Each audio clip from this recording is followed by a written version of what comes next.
Il a échappé à la colère des autres et s'est barricadé dans le water closet. Et alors qui est mort? Conrad Philistir Alestine. Tout a très mal commencé. Un meurtre! Assad Protagoras a interdit, et ce très tôt ce matin, l'accès à la cuisine à tous les membres de la famille Philistir Alestine. Willy Protagoras emboîta le pas à son père et barra le chemin des water closets.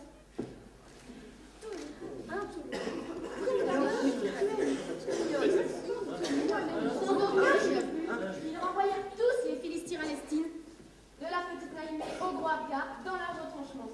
Nelly, dans sa chambre, faisait ses bagages. Janine Protagoras, dans la cuisine, parlementait avec son mari. Elle essayait de lui faire entendre raison. Mais Assad et Willy Protagoras, réclamaient-ils quelque chose? Oui, réclamaient-ils quelque chose, enfin? Nelly m'a fait savoir, et cela m'a été confié par Janine Protagoras elle-même, qu'elle différerait son départ si, et seulement si, une entente pouvait se réunir à l'intérieur de l'appartement. Willy Protagoras, mis au courant, décida alors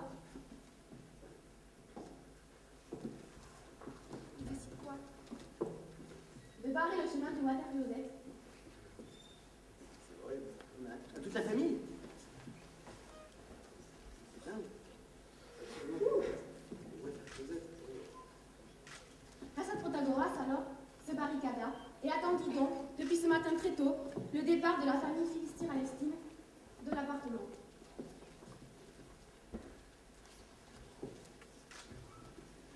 Et ils ont accepté, ils sont partis.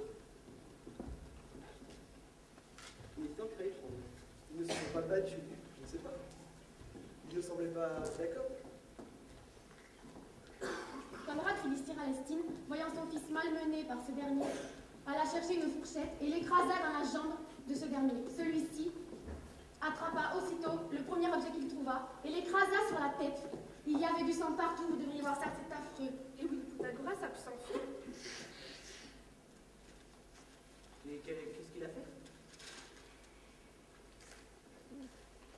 C'est affreux. Il y a du sang? Il y a du Il y a du sang partout. Allez, on va voir ça!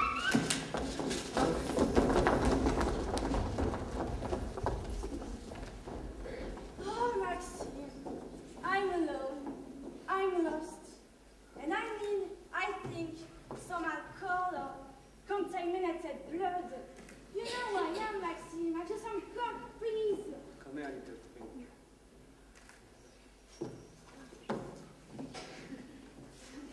Kiss me and take you some. Oh, I liked my funny when it's with your body. Je t'aime, mon amour. Il n'est pas mort, il n'est que blessé.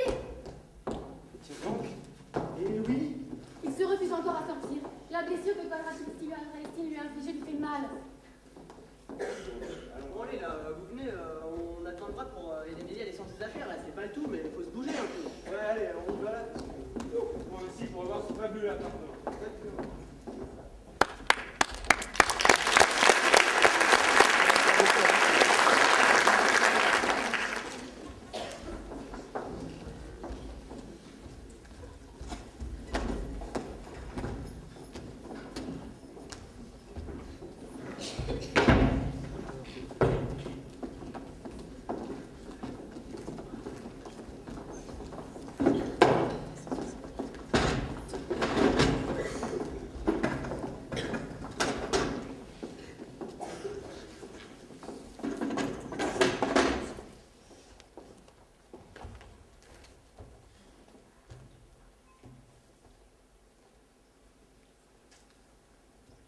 Triste jour pour partir.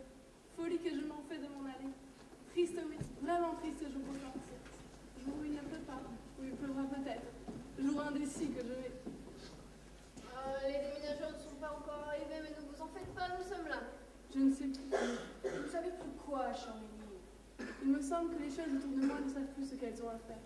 Je vois les arbres qui, ne sachant trop dans quelle saison ils sont, perdent leurs feuilles pour qu'aussitôt d'autres poussent à leurs branches. De ma fenêtre, je voyais le désert succéder à la mer, et la mer au vent, et le vent se multiplier à la fois des tiges de fleurs qui s'ouvraient et se refermaient, comme mon esprit révolu. Allons, allons, ressaisissez-vous enfin. Oui, ressaisissez-vous enfin. Normal de vous et de votre famille. Qu'ils racontent ce dont ils ont envie. Moi, je m'en vais. Parlez-moi, vous autres. C'est ici ou le déménagement? Je suis Octave, déménageur. Eh ben, c'est pas trop tôt, vous. Regardez, on a déjà descendu tout ça pour vous. Non mais oh, c'est pas une façon de parler aux gens, ça, hein? Ça pain bêche, ambigu que vous êtes, vous, madame, petite, voilà. Bravo, bravo. Rétablis le concombre à cette fougère. Gamagez le troupignon à cette libanaise de rancœur. Catherine Octobre, libanaise? Mais non, crétin! C'est une façon, une manière de nommer les lesbiennes. Change coutume.